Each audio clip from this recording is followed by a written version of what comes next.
Le grand sens. C'est le temps du grand sens. Nous regardons à droite ou à gauche, nous construisons des théories, réformons nos églises, inventons des super-machines et nous descendons dans la rue pour briser la machine qui nous étouffe. Nous nous débattons dans le petit sens.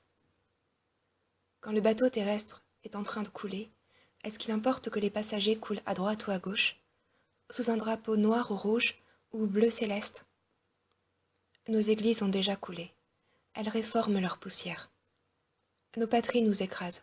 Nos machines nous écrasent, nos écoles nous écrasent, et nous construisons davantage de machines pour sortir de la machine. Nous allons sur la Lune, mais nous ne connaissons pas notre propre cœur ni notre destin terrestre. Et nous voulons améliorer l'existant. Mais ce n'est plus le temps d'améliorer l'existant. Est-ce qu'on améliore la pourriture? C'est le temps d'autre chose. Autre chose, ce n'est pas la même chose avec des améliorations. Mais comment procéder? On nous prêche la violence ou la non-violence. Mais ce sont deux visages d'un même mensonge, le oui et le non d'une même impuissance. Les petits saints ont fait faillite avec le reste. Et les autres veulent prendre le pouvoir. Quel pouvoir? Celui des hommes d'État? Est-ce que nous allons nous battre pour détenir les clés de la prison? Ou pour construire une autre prison? Ou est-ce que nous voulons en sortir vraiment?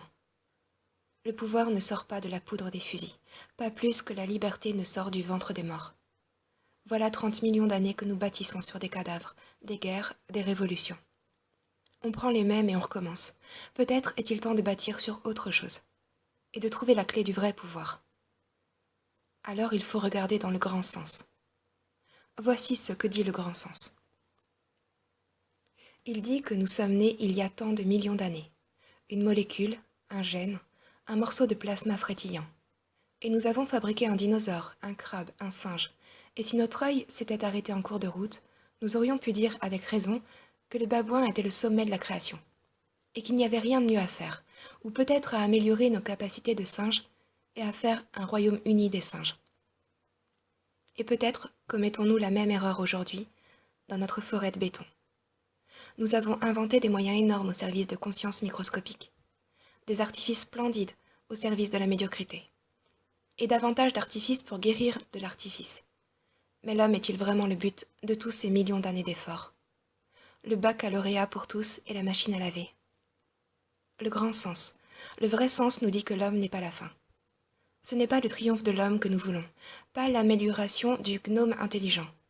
C'est un autre homme sur la terre, une autre race parmi nous.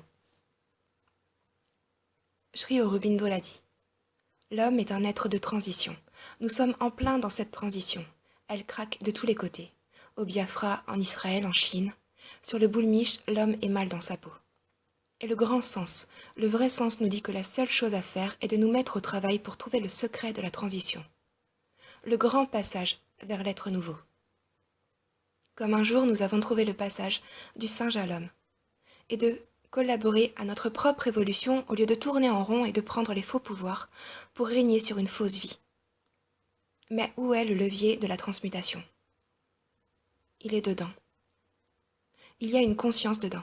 Il y a un pouvoir dedans, celui-là même qui poussait dans le dinosaure, le crabe, le singe, l'homme, qui pousse encore, qui veut plus loin, qui se revêt d'une forme de plus en plus perfectionnée à mesure que son instrument grandit, qui crée sa propre forme.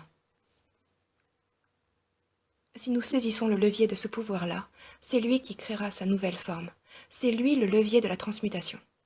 Au lieu de laisser l'évolution se dérouler à travers des millénaires de tentatives infructueuses, douloureuses, de morts inutiles et de révolutions truquées qui ne révolutionnent rien. Nous pouvons raccourcir le temps, nous pouvons faire de l'évolution concentrée, nous pouvons être les créateurs conscients de l'être nouveau. En vérité, c'est le temps de la grande aventure. Le monde est fermé, il n'y a plus d'aventure au dehors. Seuls les robots vont sur la Lune et nos frontières sont partout gardées. À Rome ou à Rangoon, les mêmes fonctionnaires de la grande mécanique nous surveillent. Poinçonnent nos cartes, vérifient nos têtes et fouillent nos poches. Il n'y a plus d'aventure au dehors. L'aventure est dedans. La liberté est dedans. L'espace est dedans et la transformation de notre monde par le pouvoir de l'esprit. Parce que, en vérité, ce pouvoir était là depuis toujours, suprême, tout-puissant, poussant l'évolution. C'était l'esprit caché qui grandissait pour devenir l'esprit manifeste sur la terre. Et si nous avons confiance, Si nous voulons ce suprême pouvoir, si nous avons le courage de descendre dans nos cœurs, tout est possible, parce que Dieu est en nous. Cette prême, Pondichéry, le 27 juin 1969.